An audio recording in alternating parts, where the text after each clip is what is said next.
Doctor Ramakant मिश्र भुवनेश्वर को स्वागत करुच्ची। समय तो अतिक्रांत हो जाउची, तथापि आपण आलोचना तोली धरंतु 7:30 पर 8टा पर्यंत। जय गुरु दादा। 8टा पर्यंत आलोचना करू। जय गुरु जय गुरु। आज्ञा परम जय प्रेममय परम दयाल श्री श्री ठाकुर परमाराध्या जगत जननी श्री श्री बड़मा परम पूज्यपाद जुगाचार्य श्री श्री बड़दा परम पूज्यपाद श्री श्री आचार्य देवଙ୍କ पद प्रांतरे मोर भूयसी प्रणाम निवेदन करे। आज पवित्र सांध्य सत्संग उपस्थित वरेण्य संचालक महाशय, अन्यान्य समस्त पूत पवित्र पांजाधारी कर्मी वृंद, भक्तिमती मातृमंडली, श्रद्धेय गुरुभ्राता मंडली एवं छोट छोट पिला मानक मोर आंतरिक राजय गुरु निवेदन करे। आज गोटे निर्दिष्ट विषय उपरे आलोचना करिबा जे आमर पूजार जीवंत बेदी किए आउ तांको अनुसरण करी चलीबाटा किपरि हवा दरकार तारी उपरे ही आलोचना करिबा। ठाकुरंकर सेटा तपोविधायना प्रथम खंड 124 नंबर बाणी रे रहिछि। ठाकुर कहउछन्ते मने रख, ईश्वर पूजार जीवंत बेदी ही हेले सर्वपुरायमाण पुरुषोत्तम, जे ईश्वरंकर ही मनोनीत प्रेरित पुरुष। ईश्वर उपासना सार्थक हे उठे तांकरी अनुसरण भीतर देई, तांको भल पाओ, नित्यांत एकांत भावे भल पाओ। वाक्य व्यवहार चालीचलन भावभंगी सबुरी भीतर देई जेपरि तांक प्रति तुमर प्रीति परिस्फुट हे उठे सक्रिय उपचयी उद्वर्धनारे, आउ ताहा ही जेपरि तुमर उपभोग्य हुए। तांकर आखिरे तुमे देख, तांकर कानरे तुमे सुन, तांकर नाकरे तुमे घ्राणनीय, तांकर मुखरे तुमे आहार कर, हस्त तांकरी अभिदीपनारे कर्मठ होई उठु। सेही संदीपनी तात्पर्य सुसंगत चलन भंगिमारे तुमको संचालित करी तोळु। एही परि करी निजर करी निय, एही निजर करी नबा भितरे ही प्राप्ति निहित। पूजा पाठ करिबा हिंदू धर्म कहीं समस्त मतरे समस्त संप्रदाय रे गोटे नित्य नैमितिक कर्म, जदिओ दुराचारी मनीष कलिर प्रादुर्भाव रे अनेकांशरे ही भूली जाइछि, आउ भूली जाइछि निजर क्रियाकलाप को। आपण देखिबे आज जदि यूरोपियन कंट्री गुड़ा को जानती बा फॉरेन कंट्रीज गुड़ा को जानती ताले सेठी मध्य चर्च रे आज लोक हुअंतिनी। आज आपण जदि मस्जिद मध्य जिबे सेठी मध्य लोक हुअंतिनी। केवल कतिपय लोक जेमती आम मानकर हिंदू मानक भितरे टिके upper middle class, lower middle class आउ लोअर पीपल मंदिर को जानते, किंतु उच्च लोक माने जो मानकर धनाढ्य लोक से माने प्राय ही जीवा को पसंद करंतिनी सबु संप्रदाय रे।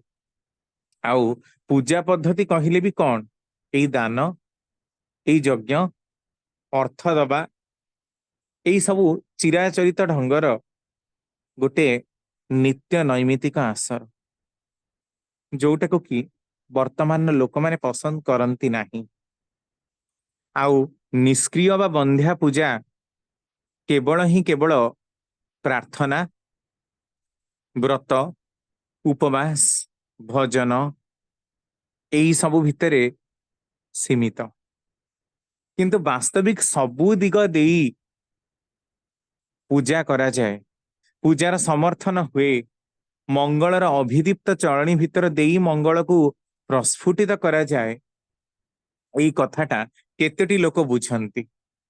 सेथिपाई जिए प्रॉफिट जहांकर आगमन रे समग्र जगत प्लावित हुए, जे प्लावनर धारा खेड़ी दियंती, जहांकर संस्पर्श रे आसिले मनीषर बुद्धिवृत्ति सब परिष्कृत हुए, जीवन उन्नत मार्ग रे संचालित हुए। केते असजड़ा घर सजाड़ी ही जाए, केते मृत्युमय जीवन अमृतर बारी रे अभिषिक्त हुए।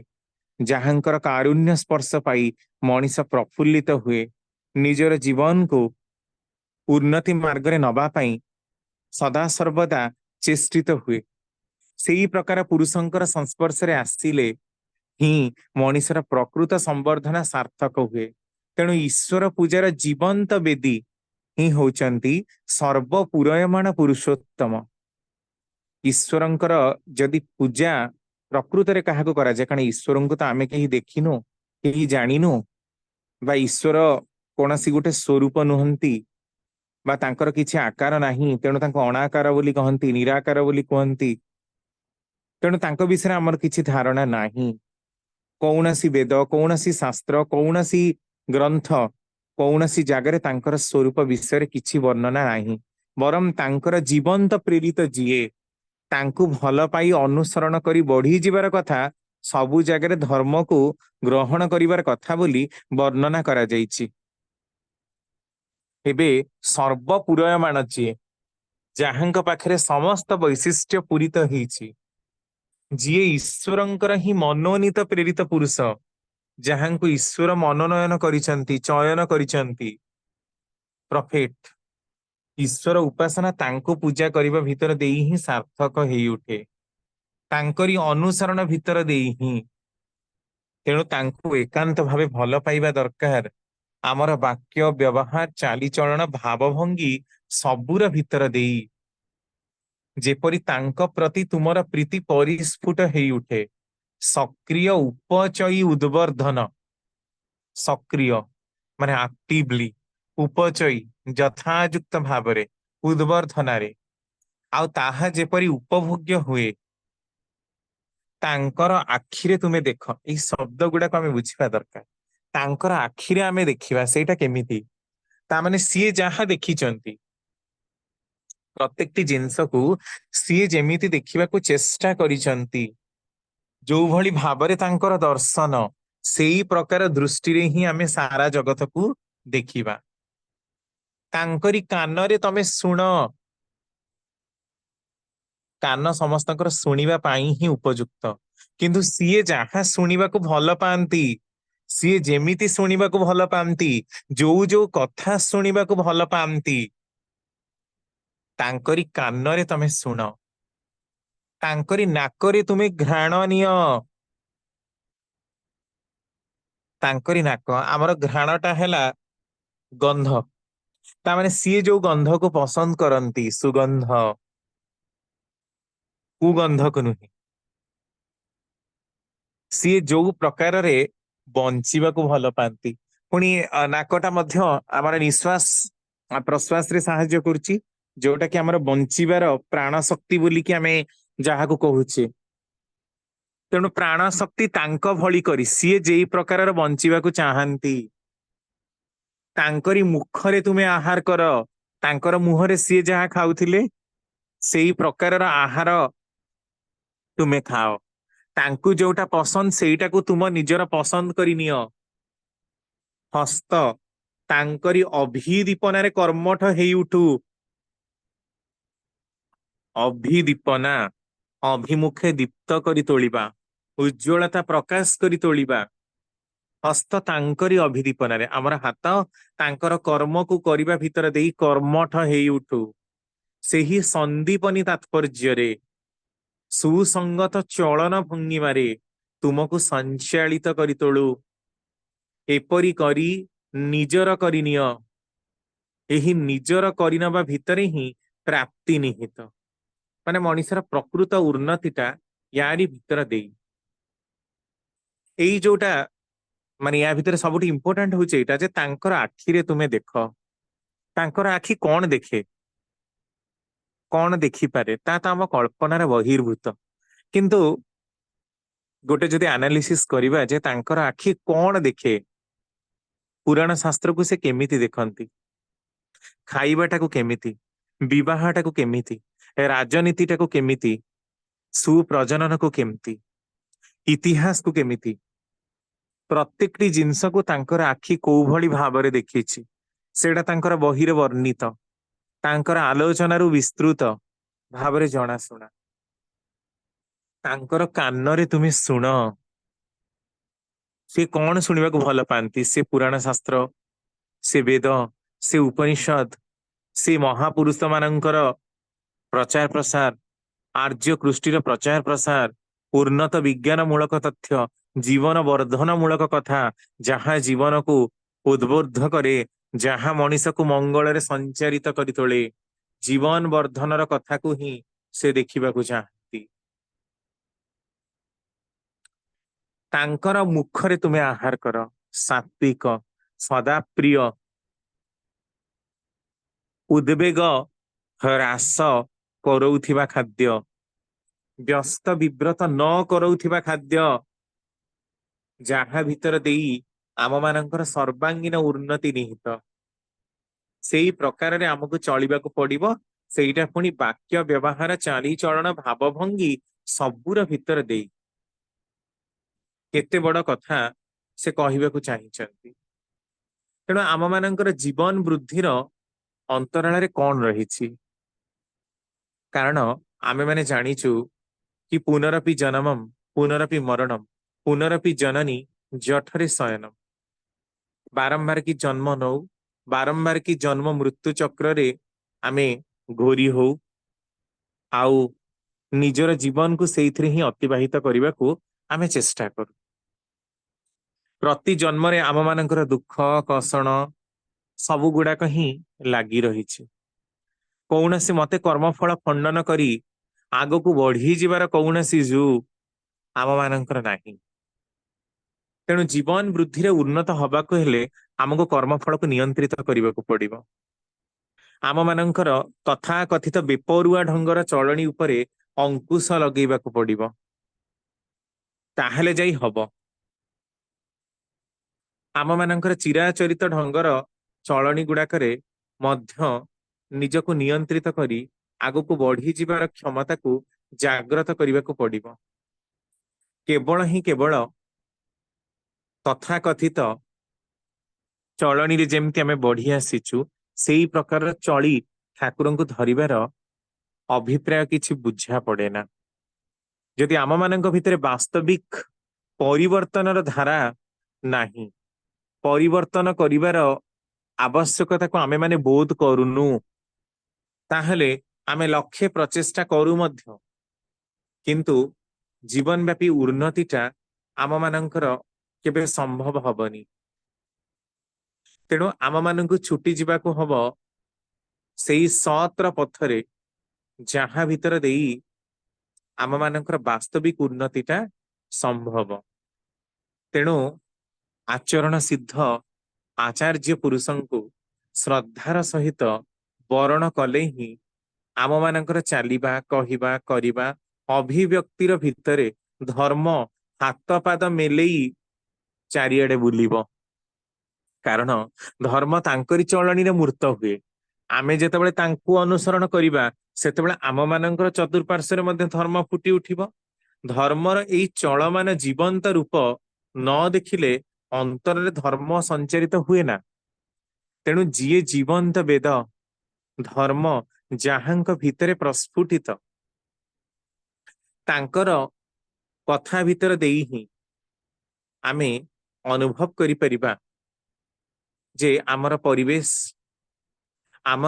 परिवेश मध्य थिबा परिवृत्ति जीवन वृद्धिर षड़स्तंभ सबु गुड़ाक तांक भितर ही निहित रही आउ ए अनुभव करिबाटा खाली गोटे बड़ व्यापार नुहे केवल आध्यात्मिक जगत को आमे माने आसीचे नाम ध्यान टिके करिबा पूजा पाठ करिबा भजन कीर्तन करिबा भात डाली खीरी खटा खाई चली जिबा एइटा आध्यात्मिक व्यापार नुहे आध्यात्मिकता भितरे ही रही कौन अधि आधि भितरे रही धा तामाने धारणा और पोषण तेणु आत्मिक संवेग बा आध्यात्मिक संवेग कहले आमे बुझु धारण और पोषण जहाँ करे ताहा ही आध्यात्मिकता आध्यात्मिकता भितरे देह और जीवनी शक्तिर सुसंगत चलन अच्छी जीवनी शक्ति माने भी ताहा जहाँ द्वारा आमर शरीर देह वर्तमान सुंदर है सत्ता सम्मिलित है रहे आउ आम मानकर शरीर मन और आत्मा जहाँ को ग्रहण करी प्रफुल्लित जहाँकर वर्धन वर्धित से ही आम मानकर जीवनर एकमात्र केंद्र ତେଣୁ ତାଙ୍କୁ ଗ୍ରହଣ କରି ଚାଲିବା ମାନେ ହିଁ ଆମ ମାନଙ୍କର ଜୀବନକୁ ସତର ପଥରେ ଆମେ ନିୟନ୍ତ୍ରିତ କରି ଚାଲିବା। ଇଷ୍ଟଙ୍କର କାମନାଟାକୁ ପ୍ରାଧାନ୍ୟ ଦବା ହିଁ ପ୍ରକୃତରେ ଆମ ମାନଙ୍କର କାମ। କିନ୍ତୁ ବର୍ତ୍ତମାନର ବ୍ୟସ୍ତବହୁଳ ଦୈନନ୍ଦିନ ଜୀବନରେ ଆମେ ସେ ସବୁର କୌଣସି ଟେର ପାଉନା। ଇଷ୍ଟଙ୍କର କଥା ଆମେ ଢେର କହୁ, ସତ୍ସଙ୍ଗର କଥା ମଧ୍ୟ ଢେର କହୁ, କିନ୍ତୁ ବାସ୍ତବିକ ଯୋଉ କାମ ଭିତର ଦେଇ ଆମ ମାନଙ୍କର ମଙ୍ଗଳ ହବ, ନିୟତ ଯାଜନ ପରିକ୍ରମା, ତାହା ଆମେ ମାନେ କରୁନା। ତେଣୁ ଆମ ମାନଙ୍କର ପ୍ରତ୍ୟକ୍ଷ ଅନୁଭୂତିଟା ନାହିଁ। ନିଜର କାମନାକୁ ପ୍ରଶ୍ରୟ ନ ଦେଇ ଇଷ୍ଟଙ୍କ ଇଚ୍ଛାକୁ ପ୍ରାଧାନ୍ୟ ଦେଇ ଚଳିବା, ସିଏ ଯେପରି ଖୁସି ହୁଅନ୍ତି ତା ହିଁ କରିବା ଓ ଚାଲିବା, ତାହା ଯେତେ କଠିନ ହେଉ ପଛେ। ମଣିଷଟା ଅନେକ ଆବିଲ୍ୟ ମୁକ୍ତ ନହେଲେ ତାହା କରିପାରେ ନା। ଅନେକ ଯୁକ୍ତିର ମଧ୍ୟ ସେ ଅବତାରଣା କରେ। ନିଜର ଖୁସି ଆଉ ତୃପ୍ତିକୁ ଅନୁସରଣ କରି ଚାଲିବାକୁ ଚାହେଁ। ଇଷ୍ଟଙ୍କ ତୃପ୍ତି ଦିଗକୁ ଚାହିଁ ଯିଏ ନିଜର ଭଲ ମନ୍ଦ ପରିକଳ୍ପନା ବା ବାହା ବାହା ଦିଏ, ଅଥଚ ସିଏ ଯଦି ଇଷ୍ଟଙ୍କର ସନ୍ତୋଷ ବିଧାନ କରି ନ ପାରେ, ତାହେଲେ କିନ୍ତୁ ତାର ଜୀବନ ବ୍ୟର୍ଥ। ଜୀବନର ସାର୍ଥକତା ଭଲ ପାଇବାରେ, ପ୍ରେମରେ। ଚୈତନ୍ୟ ଚରିତାମୃତରେ ଅଛି, ଆତ୍ମେନ୍ଦ୍ରିୟ ପ୍ରୀତି ଇଚ୍ଛା ତାକୁ କୁହେ କାମ, କୃଷ୍ଣେନ୍ଦ୍ରିୟ ପ୍ରୀତି ଇଚ୍ଛା ଧରେ ପ୍ରେମ ନାମ। ତେଣୁ କୃଷ୍ଣଙ୍କର ଖୁସି ପାଇଁ, ତାଙ୍କର ଚାହିଦାକୁ ପରିପୂରଣ କରିବା ପାଇଁ ମଣିଷ ଯାହା କରେ ସେଇଟା ହିଁ ହଉଛି ବାସ୍ତବିକ ଧର୍ମର ପ୍ରକୃତ ରୂପ। ତେଣୁ ଧର୍ମ ଯଦି ଅନେଷ୍ଟଲି କାହାର ଜୀବନରେ ପ୍ରସ୍ଫୁଟିତ ହୁଏ, ସେ ହଉଛନ୍ତି କ୍ଷରାକ୍ଷରାତୀତ ପୁରୁଷ ପୁରୁଷୋତ୍ତମ। ଆଉ ତାଙ୍କୁ ଗ୍ରହଣ କରିବା ଭିତର ଦେଇ ହିଁ ଆମ ମାନଙ୍କର ଜୀବନରେ ପ୍ରକୃତ ମଙ୍ଗଳଟା ରହିଛି। କିନ୍ତୁ ଏଇ ପ୍ରକୃତ ମଙ୍ଗଳକୁ ତ୍ୟାଗ କରି ଆମେ ମାନେ ଅନେକ ବୁଝୁ, ଆମେ ମାନେ ଅନେକ ଶୁଣୁ ମଧ୍ୟ, କିନ୍ତୁ ସେଥିରେ ବିଶେଷ କିଛି ଆମ ମାନଙ୍କର ମଙ୍ଗଳ ହେଲା ଭଳି ବୋଧ ହୁଏ ନା କି ଜଣା ପଡେ ନା। ମନେ ହୁଏ ଏଇ ସବୁର ଅନ୍ତରାଳରେ ଯେମିତି ଆମ ମାନଙ୍କର କାମ କରିବାର ଗୋଟେ ଇଚ୍ଛା ନାହିଁ। କେବଳ ହା ହୁତାଶମୟ ରୁକ୍ଷତା ଭିତରେ କିଏ ଗୋଟେ ଟାଣି ଓଟାରି ବାଧ୍ୟ କରୁଛି, ସେଇ ପ୍ରକାରରେ ହିଁ ଆମେ ମାନେ କାମ କରୁଛେ। ନହେଲେ ଆମ ମାନଙ୍କର କାମ ତାଙ୍କ ପ୍ରତି ଆଗ୍ରହ ନାହିଁ। ଆଉ ଗୋଟେ କଥା ବି ଆପଣ ଦେଖିବେ ଯେ ଆଜି ମଣିଷ ସ୍ୱାର୍ଥ ସର୍ବସ୍ୱ ପ୍ରବଳ ଭାବରେ ହେଇଯାଇଛି। ସ୍ୱାର୍ଥଟା ହିଁ ତାର ମୂଳ ହେଇଯାଇଛି।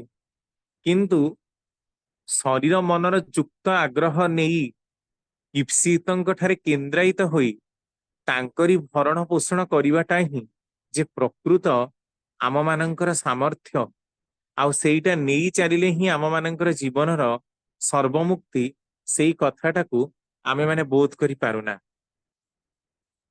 ତେଣୁ ସ୍ୱାର୍ଥ କେନ୍ଦ୍ରିକ ହେଇ ଚାଲିବାଟା ଆମ ମାନଙ୍କର ଜୀବନର ସର୍ବସ୍ୱ। ଆଉ ଏଇ ସ୍ୱାର୍ଥ ସର୍ବସ୍ୱତା ହିଁ ଆମ ମାନଙ୍କୁ ଦିନକୁ ଦିନ ନଷ୍ଟ କରି କରି ଚାଲିଛି। ତେଣୁ ଆମେ ଯୋଉ କ୍ଷେତ୍ରରେ କାମ କରୁ, ଯୋଉ ଚାକିରି କରୁ, ଯୋଉ ପ୍ରକାର ଅର୍ଜନ ସଂସ୍ଥା ଭିତରେ ଜଡିତ ହଉ, ଯୋଉ କଥା କହୁ, ଯାହା ଖାଉ ପିନ୍ଧୁ, ଯେମିତି ହିଁ ଚାଲୁ, ଆମେ ମାନେ ଯେମିତି କୌଣସି ମତେ କୃଷ୍ଟି ବିମୁଖ ନ ହଉ, ତାଙ୍କର କୁହା କଥାଟାକୁ ମାନି ଚଳୁ। ଆଜି ଅନେକ ଲୋକଙ୍କୁ ଆମେ ମାନେ ଦେଖିବାକୁ ପାଉ କି ସେମାନେ କୁଳ କୃଷ୍ଟି ମାନନ୍ତି ନାହିଁ। ଆଚାର ବ୍ୟବହାର ନିୟମ ପରମ୍ପରା ନାଁରେ ଅପସଂସ୍କୃତିକୁ ସେମାନେ ପ୍ରଶ୍ରୟ ଦିଅନ୍ତି। ଆଉ ପଚାରିଲେ କହନ୍ତି ଢେର ବା ବେଶ, ଏଇ ସବୁ ଗୁଡାକ ବର୍ତ୍ତମାନର ଚଳଣି ହିଁ ତ। ତୁମେ ଅସିଆ କାଳର ମସିଆ କଥା କହି ସମୟ ନଷ୍ଟ କରନା। ତୁମ ଠାକୁରଙ୍କର ବି କିଛି କାମ ନଥିଲା, ତମର ବି କିଛି ଦଳଙ୍କର କାମ ନାହିଁ, ଖାଲି ଏଇଠି ଜୟଗୁରୁ କରିକି ଏଠି ଗୋଟେ ପ୍ରହସନ ଚଲେଇଛ। ଏମିତି ବି ଅନେକ ଲୋକମାନେ କୁହନ୍ତି। କିନ୍ତୁ ଯେତେବେଳେ ସେମାନଙ୍କର ଖରାପ ସମୟ ଉପସ୍ଥିତ ହୁଏ, ସେମାନେ ବି ଜ୍ୟୋତିଷଙ୍କ ପାଖକୁ ଯାଆନ୍ତି, ସେମାନେ ବି ମନ୍ଦିରରେ ଯାଇ ପୂଜା କରନ୍ତି, ସେମାନେ ବି କେତେ କାକୁତି ମିନତି ମଧ୍ୟ ହୁଅନ୍ତି। କିନ୍ତୁ ବାସ୍ତବିକ ତାଙ୍କର କର୍ମଟା ହିଁ ଯେ ତାଙ୍କର ବିନାଶର କାରଣ, ଏଇ କଥାଟାକୁ ସେମାନେ ବୁଝିପାରନ୍ତି ନାହିଁ। ସବୁ ମଣିଷ ଜାଣେ, କିନ୍ତୁ ତାର ଅବୁଝା ମନ କେବେ ବି ବୁଝିବାକୁ ଚେଷ୍ଟା କରେ ନା କି ଯୋଉ ପ୍ରକାର ଅପକର୍ମରେ ସେ ଲିପ୍ତ, ସେଇଟା ହିଁ ତାର ଅଧପତନର କାରଣ। ତେଣୁ ତାକୁ ଦୂରେଇ ରଖିବା ପାଇଁ ମଣିଷ ଯାହା କରିବାର କଥା ତା ଯଦି ନ କରେ, ତାହେଲେ ତାର ଫଳାଫଳ ଭୋଗିବାଟା କିନ୍ତୁ ଭୟ। ସେଇଥିପାଇଁ ପରମ ପିତାଙ୍କର ଅଭୟ ଆହ୍ୱାନୀ ସ୍ୱସ୍ତି ଆହବେ ହୁଅ ଆଗୁଆନ, ଭୟ ନାହିଁ ଆରେ ଭୟ ନାହିଁ, ଇଷ୍ଟାର୍ଥେ ଯେ ପ୍ରାଣ କରିଛି ଦାନ, ଲୟ ନାହିଁ ତାର ଲୟ ନାହିଁ, ବା କ୍ଷୟ ନାହିଁ ତାର କ୍ଷୟ ନାହିଁ। ମଙ୍ଗଳର ଯଜ୍ଞରେ ନିଜକୁ ଯିଏ ସାମିଲ କରିଛନ୍ତି, ଆମେ କିନ୍ତୁ ମଙ୍ଗଳ ଯଜ୍ଞ କହିଲେ କଣ ନା କେବଳ ହିଁ ସତ୍ସଙ୍ଗଟି ବୁଝୁ, ଭଜନ କୀର୍ତ୍ତନ ଆଉ ଠାକୁରଙ୍କ କଥା ଶୁଣିବା। ଆଉ କୌଣସି କଥା ଭିତରେ ଆମେ ଯଜ୍ଞଟାକୁ ଲକ୍ଷ୍ୟ କରିପାରୁନା।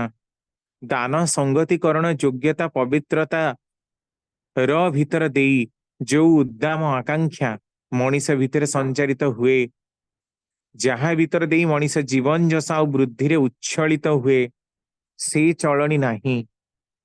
କେବଳ ନିକୃଷ୍ଟ ଧପ୍ପାବାଜର ଚଳଣି, ଯାହା ମଣିଷକୁ ନ୍ୟୁନ ସ୍ତରକୁ ନେଇଯାଏ, ତାହା କିନ୍ତୁ ସତ୍ସଙ୍ଗ ହେଇପାରେ ନା। ସତ୍ର ଅଭିବ୍ୟକ୍ତି ମୁହଁରେ ନାହିଁ, ସତ୍ର ଚିହ୍ନ ବର୍ଣ୍ଣ ତାର ଶରୀରରେ, ତାର କଥାରେ, ତାର ମନରେ ନାହିଁ। ଝଲସେ ତାର ପ୍ରତ୍ୟେକଟି କଥା ଭିତରେ ଅହଙ୍କାର ଫୁଟି ବାହାରୁଛି।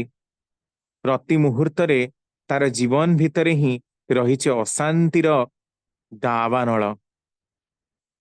ଯୋଉଠିକି ଗଲେ ମଧ୍ୟ ନା ଅଛି ନା ତା ମନରେ ଶାନ୍ତି, ନା ତା ମନରେ ପ୍ରଶାନ୍ତି।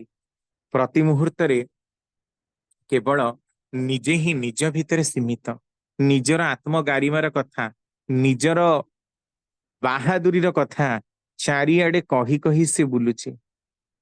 କିନ୍ତୁ ବାସ୍ତବିକ ଉନ୍ନତିର କଥା ତା ପାଇଁ ସତେ ଯେମିତି ସୁଦୂର ସାପେକ୍ଷ। ଏଇ କଥାଟା ହିଁ ପ୍ରମାଣ କରୁଛି ଯେ ସିଏ କେତେ ଦୂର ନିକୃଷ୍ଟ ବୋଲି। ତେଣୁ ସ୍ୱାର୍ଥପର ଭାବନାରୁ ଟିକେ ଏଡେଇ ଯାଇ ଇଷ୍ଟଙ୍କର ସ୍ୱାର୍ଥକୁ ପ୍ରାଧାନ୍ୟ ଦେଇ ଚାଲିବାଟା ହିଁ ଆମମାନଙ୍କର ପ୍ରକୃତ ମଙ୍ଗଳର କାର୍ଯ୍ୟ। ତା ନହେଲେ ମଙ୍ଗଳ ହବନି। ମାନେ ଆମକୁ ଟଙ୍କା ଅର୍ଜନ କରିବାକୁ କେହି ମନା କରିନାହାନ୍ତି, ଯେତେ ପାରି ସେତେ ଟଙ୍କା ଅର୍ଜନ କରୁ, କିନ୍ତୁ ସେଇ ଟଙ୍କାର କିଛି ଭାଗ ମଧ୍ୟ ଆମେ ଜନସମାଜର ମଙ୍ଗଳରେ ବିନିଯୋଗ କରୁ, ଇଷ୍ଟଙ୍କୁ ସେଥିରୁ କିଛି ଦଉ। ଆମକୁ କଥା କହିବାକୁ ମନା ନାହିଁ, କିନ୍ତୁ କଥା ଭିତରେ କେତେଟା ଭଲ କଥା, କେତେଟା ଜୀବନ ଯଶ ଆଉ ବୃଦ୍ଧିର କଥା, କେତେଟା ମଙ୍ଗଳର କଥା, କେତେଟା ଜନସମାଜର ମଙ୍ଗଳରେ ଲାଗେ, ସେଇ ପ୍ରକାରର କଥା କୁହ। ଖାଇବାକୁ ମନା ନାହିଁ, ଖାଅ, କିନ୍ତୁ ଯାହା ତୁମର ଶରୀରକୁ ନଷ୍ଟ ନ କରେ। ଖୁଆଅ, ଯାହା ଅଲଗା ମାନଙ୍କୁ ମଧ୍ୟ ପବିତ୍ରତାର ବାତାବରଣରେ ଭରି ଦିଏ, ଯାହା ଅଲଗା ମାନଙ୍କୁ ମଙ୍ଗଳରେ ଶାନ୍ତ କରେ, ତୁଷ୍ଟ କରେ, ପୁଷ୍ଟ କରେ। ସେଇ ପ୍ରକାରେ ନିଜେ ବି ଖାଅ ଆଉ ଅଲଗା ମାନଙ୍କୁ ମଧ୍ୟ ଖୁଆଅ। ନିଜେ ହୁଅ ଆଉ ଅଲଗା ମାନଙ୍କୁ ହବା ପାଇଁ, ବଢି ଉଠିବା ପାଇଁ ଚେଷ୍ଟା କର। ଏଇ ଦିଗରେ ଯାହାର ଆଗ୍ରହ ରହିଛି ସିଏ କେବେ ବି ପତିତ ହୁଏ ନା, ସେ କେବେ ପତିତ ହେଇ ହିଁ ପାରେ ନା। କିନ୍ତୁ ଆମ ମାନଙ୍କର ଅସୁବିଧା, ନିଜର ସ୍ୱାର୍ଥ ଦୃଷ୍ଟିଟାକୁ ପ୍ରାଧାନ୍ୟ ଆମେ ଦଉ, କିନ୍ତୁ କୌଣସି ମତେ ଆମେ ମଙ୍ଗଳଟା ଦେଖିପାରୁନା। ମଙ୍ଗଳ କହିଲେ ଆମ ମାନଙ୍କର ଗୋଟେ ବିଧିବଦ୍ଧ ଧାରଣା ଯେ ଏଇ ଠାକୁରଙ୍କର କଥା ଶୁଣିବା, ଶ୍ରବଣ କରିବା, ଭଜନ କୀର୍ତ୍ତନ କରିବା, ଏଇଟା ନବଦା ଭକ୍ତିର ଗୋଟେ ପାର୍ଟ, ଦିଟା ପାର୍ଟ ମାତ୍ର। କିନ୍ତୁ ତାଙ୍କର କଥାଟାକୁ ସର୍ବାଗ୍ରେ ପରିପାଳନ କରିବା, ଏଇଟା ସମସ୍ତ ଭକ୍ତିର ଲକ୍ଷଣ। କାରଣ ସତରେ ଲାଗି ରହିବାର ନିରବଚ୍ଛିନ୍ନ ଆସକ୍ତି ଯାହା ମଣିଷକୁ ମଙ୍ଗଳ ମୁଖର କରି ତୋଳେ, ସେଇ ନିରବଚ୍ଛିନ୍ନ ଆସକ୍ତି ନ ରହିଲେ ମଣିଷର ମଙ୍ଗଳ ହେଇପାରେ ନା। ଆଉ ଯତ୍ କିଞ୍ଚିତ ମଙ୍ଗଳ ସେ କରେ ଉପର ହାଉରିଆ ଭାବରେ, ସେ ମଙ୍ଗଳ ଗୁଡାକର ପୁଣ୍ୟ ମଧ୍ୟ ଖୁବ କମ। ସେଗୁଡାକ ଅକ୍ଷୟ ପୁଣ୍ୟରେ ରୂପାନ୍ତରିତ ହୁଏ ନା, ମଙ୍ଗଳମୁଖୀ ଚିନ୍ତାରେ ପର୍ଯ୍ୟବେସିତ ହୁଏ ନା। ତେଣୁ ମଙ୍ଗଳଟା ତାର ଚରିତ୍ର ଭିତର ଦେଇ ଫୁଟି ପାରେ ନା। ତେଣୁ ଈଶ୍ୱର ପୂଜାର ଜୀବନ୍ତ ବେଦୀ ହଉଛନ୍ତି ପୁରୁଷୋତ୍ତମ, ଯାହାଙ୍କ ଭିତର ଦେଇ ଆମେ ସବୁ କିଛି ଦେଖିବା। ତାଙ୍କର ଜୀବନୀ, ତାଙ୍କର ଚଳନା ଭିତର ଦେଇ ଆମେ ସବୁ ହିଁ ଦେଖିବାକୁ ପାଇବା। କିନ୍ତୁ ଆମେ ତା ଭିତରୁ କେତେ ଟିକେ ବୁଝି ପାରୁଛେ, କେତେ ଟିକେ ଗ୍ରହଣ କରିପାରୁଛେ, କେତେ ଟିକେ ମଙ୍ଗଳାର୍ଥେ ନିଜକୁ ବିନିଯୋଗ करेई पारुचे तारी उपरे ही निर्भर करे आम मानकर पाइबाटा आउ हेई उठिबाटा। तो आम मानकर एबे असुविधा ହେଇଛି कौन ना युवपीढ़ी भितरे आमे दिन को दिन लक्ष्य करुचे कि ईशित्वर भावटा तांको भितरे कमी कमी जाउची। धार्मिक भावना मंगलत्वर भावना जीवन को उपभोग करिवार भावनाटाकू से माने मेकानिकाल कर देइचंती। यंत्र भितर देई ही से माने अनुभव करने को चाहती मंगलटाकू। तो असुविधाटा सेठी ही रही सबू मेकानिकाल मनीष निज भितर देई निजे करिबा भितर दे आनंदटाकू उपभोग करि पारुनी जोटा 1950 मसीह मनीष करि पारुथिला। कारण मनीष हेची मेकानिकाल केवल कहिबो जेतिकी पैसा पाई जेतिकी से काम करिबो किंतु मन प्राण देई भल पाई मंगलर इच्छा पाई निज तरफ किछि करिबाकू जिबा एइटा आमे कोनोसी मते कोउठी देखिबाकू पाउना। मंगल पाई के व्यथित नुहंती बरम प्रोफेशनली पैसा पाइबा पाई मनीष केवल मेकानिकाल बा यांत्रिक भाबरे जेतिकी टिके कुहा जाए सेतिकी टिके करे। एई हेई न उठिबाटा ही तार प्रमुख अधपतनर कारण हो जाइछि। तेणु ईश्वर जी जीवंत पूजार वेदी एथिरे किछि कथा नहीं किंतु ईश्वर को जीवंत पूजार बेदी बोली भाबी तांकर उद्देश्य रे काम करिबा तांको भल पाई तांकर कथाटा को मानि चलिबा एई भावटाकू आम मानकर पिलांक भितरे आम मानकर जीवन चलना भितरे आमर परिवेश भितरे जेते दूर आमे जाग्रत करई परिबा सेते दूर ही मंगल आ सेते दूर प्रकृत पूजा सारा पृथ्वी रे प्रतिष्ठित हब। नहले ता पूर्वर पूजा केवल ई कैंडल जालिबा दीप जालिबा केक काटिबा फूल मेंचे मेंचे दबा यही सब औपचारिकता आउ आनुष्ठानिकतार पूजा भितर ही सीमित हब। तांकर नाकरे तांकर मुहरे तांकर हाथरे तांकर कानरे जो कथा कहिले शुणिबा घ्राण करिबा खाइबा तांकर कर्मरे मनीष सक्रिय अभिदीपन निजको अभिदीप्त करि तोलिबा ताहा हबनी। आउ एथरु मने हुए जे ईश्वरंकर आसीबाटा भी वृथा ही जाउची। तेणु आमे जदि प्रकृतरे तांको निजर संतान माने तांको आमे निजर आमे प्रत्येकटी व्यक्ति विशेष तांकर संतान बोली निजकू मने करुछे ताहले एई काम गुडाक जेमति आमे करू जोटा देखिले से अंतत जोठी भी थिबे टिके खुशी होथिबे हमको देखी जे अंतत तांकर कथा मानिकी आमे किछि तो चलीछु तांकर सृष्टि को ध्वंस करिबा परिवर्ते तांकर सृष्टि को रक्षा करिबार आमे सूत्रधर हेइछु। आमरी कांध भितर देई आमरी साहस भितर देई आमरी प्रेरणा भितर देई से पुणी थरे लैंड करिबार सुजोग पाइबे उन्नत आत्मा माने पुणी आसीबे आ सारा जगत देवभूमि रे रूपांतरित हबो। एइटा आम मानकर कर्म छाया प्रत्येकटी प्रतिबिंब भितर ही जेभଳି उद्भिन्न हबो एइटा देखिले ही से खुशी हेबे। एइटा ही तांकर ऐकांतिक इच्छा। तेणु तांकर समस्त इच्छा को परिपूर्ण करिबा पाई आमे निजर वैशिष्ट्य माफिक जी जेते दूर पारंती सेई प्रकार रे हेई उठिबा को हबो। एइटा ही हमर प्रकृत मंगलर पथ। जय गुरु। आज्ञा जय गुरु जय। खूब सुंदर दिव्य आलोचना तोली धरले हम डॉक्टर रमाकांत मिश्र भाई भुवनेश्वर रु। तांको कथा परे मोर किछि कहिबार नाही जदि बा कुहे ता दृष्टता हेबो किंतु वास्तव धार्मिक कथा तोली धरले आम मानकर पूजा आम मानकर आचरण आम मानकर चाली चलन आम मानकर परिपार्श्विक रे जो प्रकार व्यवहार ताहा किपरि हबा दरकार आ प्रभु किपरि हेबा पय चाहुथिले आमे सेटा को जदि चिंता करिबा ताले आमे बहुत दूर रे अच्छे।